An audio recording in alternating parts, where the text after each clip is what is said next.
나는 65년을 살면서 단 한 번도 나 자신을 위해 살아본 적이 없었다.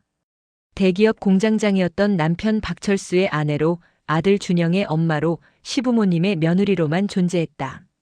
내 이름 석자는 언제나 누군가의 뒤에 붙는 수식어였고, 내 의견은 가족회의에서 단 한 번도 안건으로 채택된 적이 없었다. 남편의 성격은 불같았다. 퇴근 후 집에 들어서면 현관에서부터 잔소리가 시작됐다. 신발이 비뚤어졌다고, 저녁상이 늦었다고, 국이 짜다고. 35년간 나는 매일 시장에서 사온 콩나물 한 봉지 가격까지 보고했고, 500원이라도 더 주고 사왔다는 걸 들키는 날에는 1시간 넘게 설교를 들어야 했다. 당신이 집에서 하는 게 뭐가 있냐는 말을 들을 때마다 가슴 한편이 무너졌지만 나는 그것이 가장의 권위라고 스스로를 세뇌했다. 그렇게 믿지 않으면 하루하루가 견딜 수 없었으니까. 그런데 몸은 정직했다. 1년 넘게 시달린 소화불량이 점점 심해져 밥 한 숟가락 넘기는 것도 고역이 됐다. 남편 눈치가 보여 병원 가는 것도 미루다가 결국 혼자 동네 병원을 찾았고 거기서 큰 병원으로 옮겨졌다. 정밀검사 결과를 들으러 가는 날 나는 이미 예감하고 있었다. 의사 선생님의 표정이 심상치 않았다. 위암 3기. 의사는 조심스럽게 말했지만 그 세 글자는 사형 선고처럼 무겁게 내려앉았다. 귀가하는 버스 안에서 나는 창밖만 멍하니 바라봤다. 죽음 앞에서 든 생각은 이상하게도 남편과 아들에 대한 걱정이었다. 내가 없으면 저 사람들이 밥은 제대로 먹을까? 준영이 양말은 누가 챙겨주지? 집에 도착해 거실 소파에 앉아있던 남편에게 떨리는 목소리로 말했다. 위암 3기라고, 수술을 해야 한다고. 35년을 함께 산 남편이 나를 안아주거나 위로의 말 한마디라도 건넬 거라 기대했던 건 내 착각이었다. 남편은 소파에서 벌떡 일어나더니 날카롭게 물었다. 보험은 제대로 들어둔 거냐고. 수술비 때문에 자기 퇴직금 갉아먹을 생각은 꿈도 꾸지 말라고. 그 순간 나는 알아버렸다. 내가 35년간 지켜온 이 가정에서 나는 사람이 아니라 그저 가정부였다는 것을. 남편의 차가운 눈빛은 어떤 암세포보다 더 빠르게 내 가슴을 파고들어 숨통을 조여왔다. 나는 아무 말도 하지 못한 채 방으로 들어가 이불을 뒤집었었다. 그렇게 밤새도록 눈물도 나오지 않는 건조한 절망 속에서 천장만 바라봤다. 수술을 사흘 앞둔 밤이었다. 항암제 부작용 때문인지 입안이 바짝 말라 잠을 이룰 수가 없었다. 시계를 보니 새벽 2시. 조심스럽게 방문을 열고 거실로 나왔다. 부엌 쪽으로 향하다가 안방에서 새어나오는 불빛과 목소리에 발걸음이 멈췄다. 남편과 아들 준영이었다. 문이 살짝 열려 있었고 나는 본능적으로 복도 구석 어둠 속에 몸을 숨겼다. 엿듣는 게 아니라 그냥 우연히 들리는 거라고 스스로를 합리화하면서. 준영의 목소리가 들렸다. 사업 실패 후 사채업자들에게 쫓기고 있다는 건 이미 알고 있었지만 그날 밤 아들의 울먹이는 목소리는 평소와 달랐다. 이번 주까지 돈을 갚지 못하면 정말 위험할 것 같다고 집까지 찾아올 거라고 했다. 그러면서 아들이 꺼낸 말에 내 심장이 멎는 줄 알았다. 엄마가 저러다 잘못되면 사망보험금이 꽤 나온다면서요. 그거면 제가 이번 고비 넘길 수 있다는데. 나는 그 자리에서 무릎에 힘이 풀렸다. 벽에 기대지 않았다면 그대로 주저앉았을 것이다. 35년을 키운 내 아들이 뱃속에서 10달을 품고 젖을 먹여 키운 그 아이가 지금 내 죽음을 돈으로 환산하고 있었다. 더 끔찍한 건 남편의 대답이었다. 걱정하지 말라고, 엄마 몰래 보장 금액을 이미 높여놨다고 했다. 그 돈이 나오는 대로 바로 준영 계좌로 송금해주겠다고. 어차피 내 엄마는 가망이 없으니 산 사람은 살아야 한다고. 나는 그 순간 입을 손으로 틀어막았다. 비명이 터져나올 것만 같았다. 온몸이 부들부들 떨렸고 식은 땀이 등줄기를 타고 흘러내렸다. 35년이라는 시간이 주마등처럼 스쳐 지나갔다. 준영이 태어났을 때 기저귀를 갈아주던 새벽 고3 수험생 아들을 위해 매일 새벽 4시에 일어나 도시락을 싸던 날들, 사업자금이 필요하다며 내 적금을 깨달라고 했을 때 한치의 망설임도 없이 도장을 찍어주던 순간들. 그 모든 시간이 지금 저들에게는 사망보험금 수령을 위한 대기 시간에 불과했던 것일까? 나는 소리 없이 방으로 돌아왔다. 물 한 모금 마시지 못한 채 침대 모서리에 앉아 이불을 꽉 움켜쥐었다. 눈물이 나올 것 같았지만 한 방울도 흐르지 않았다. 슬픔보다 더 강렬한 감정이 온몸을 지배하고 있었다. 그건 배신감이었고 동시에 뜨겁게 타오르는 분노였다. 동이 트도록 잠 한숨 못 잤지만 이상하게 머리는 명석해졌다. 나는 더 이상 죽음을 기다리는 환자가 아니었다.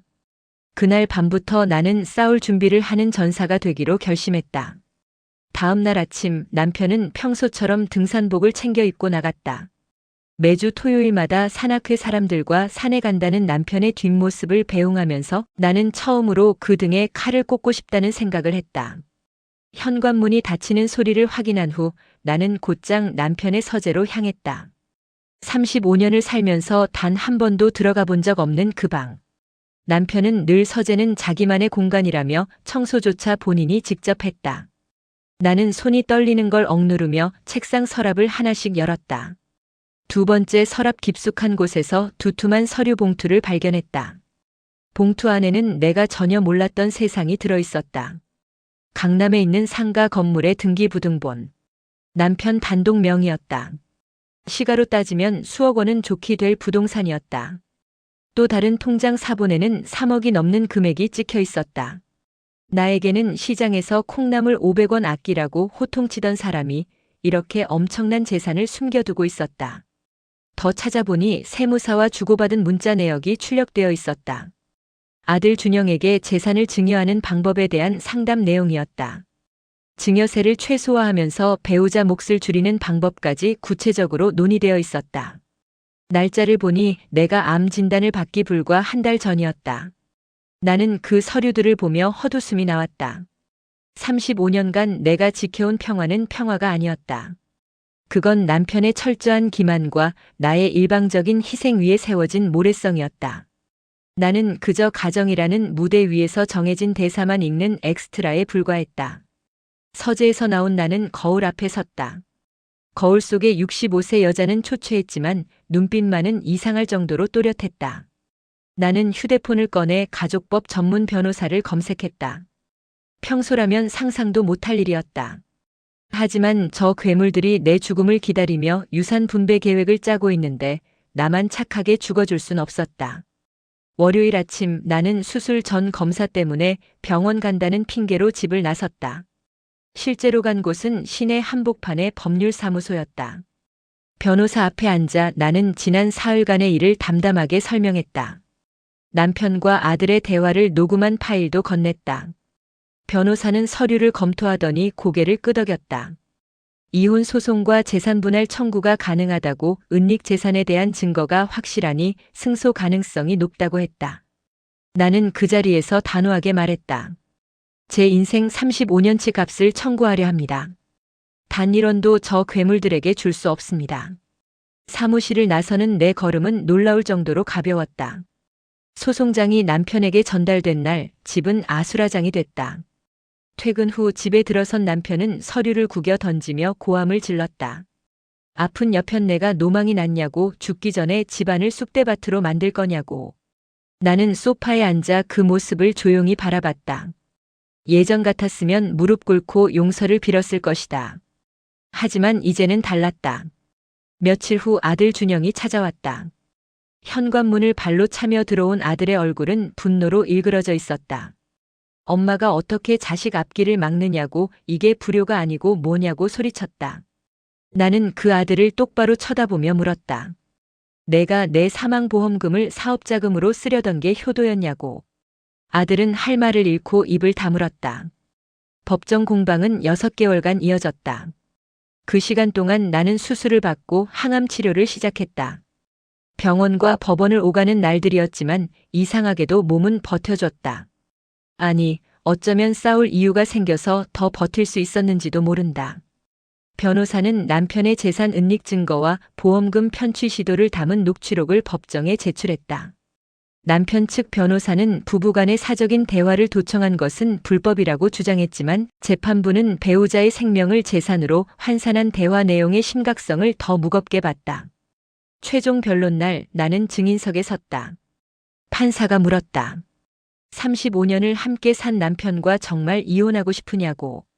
나는 떨림 없는 목소리로 대답했다.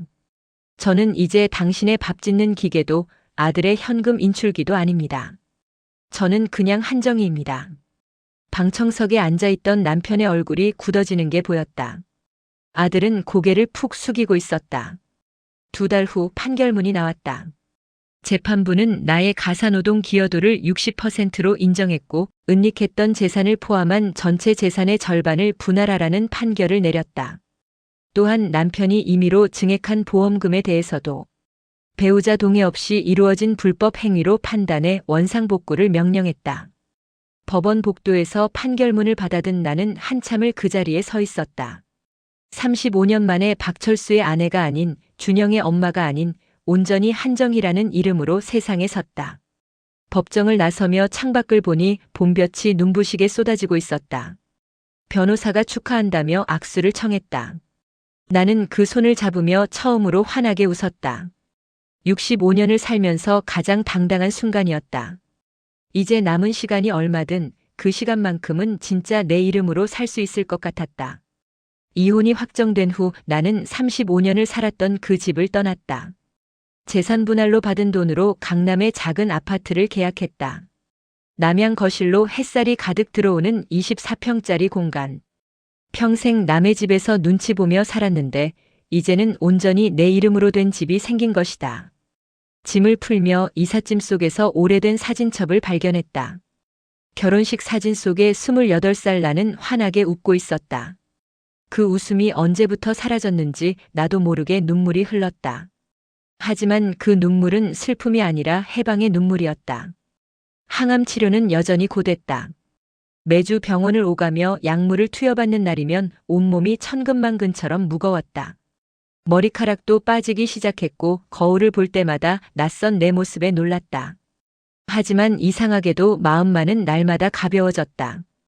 예전에는 아픈 몸을 이끌고 남편과 아들의 끼니를 챙겨야 했지만 이제는 오롯이 내 회복에만 집중할 수 있었다. 퇴원하는 날 담당 의사 선생님이 말했다. 환자분의 의지가 대단하다고. 보통 이 정도 병기에서는 심리적으로 많이 무너지는데 오히려 상태가 좋아지고 있다고. 나는 웃으며 대답했다. 이제 살아야 할 이유가 생겼다고. 내 인생을 찾았다고. 집으로 돌아와 나는 처음으로 나를 위한 저녁상을 차렸다. 신선한 과일과 제철 채소로 샐러드를 만들고 좋아하는 허브티를 우렸다. 35년간 가족의 입맛에 맞춰 음식을 만들었지만 정작 내가 무엇을 좋아하는지는 몰랐다는 게 새삼 놀라웠다. 베란다에 화분을 들였다. 장미와 제라늄 그리고 작은 허브 화분들. 매일 아침 물을 주며 꽃들과 대화를 나눴다. 남편은 늘 쓸데없는 짓이라며 화초 키우는 것조차 허락하지 않았었다. 이제 이 작은 베란다 정원은 온전히 내 것이었다. 동네 도서관에도 등록했다. 젊었을 때 문학을 좋아했지만 결혼 후에는 책 한 권 제대로 읽어본 적이 없었다. 이제는 마음껏 책을 빌려 읽고 독서 모임에도 참여하기 시작했다. 거기서 만난 비슷한 또래의 여성들과 차를 마시며 이야기를 나누는 시간이 소중했다. 어느 날 거울 앞에 섰을 때 나는 깜짝 놀랐다. 항암 치료로 머리카락은 빠졌지만 거울 속 내 얼굴은 웃고 있었다. 65년을 살면서 처음 보는 표정이었다. 진심으로 행복한 얼굴. 나는 이번 일을 통해 뼈저리게 깨달았다. 나를 사랑하지 않는 사람을 위해 내 목숨을 내어주는 것은 헌신이 아니라 자학일 뿐이다. 내 몫의 권리를 포기하는 순간 가족조차 나를 소모품으로 여긴다는 것을. 창밖으로 봄꽃이 만개하고 있었다. 인생의 마지막 페이지가 비극인 줄 알았는데 이제 보니 여기가 첫 페이지였다. 나는 거울 속 나를 보며 환하게 웃어 보였다. 비로소 한정희의 진짜 봄이 시작되고 있었다.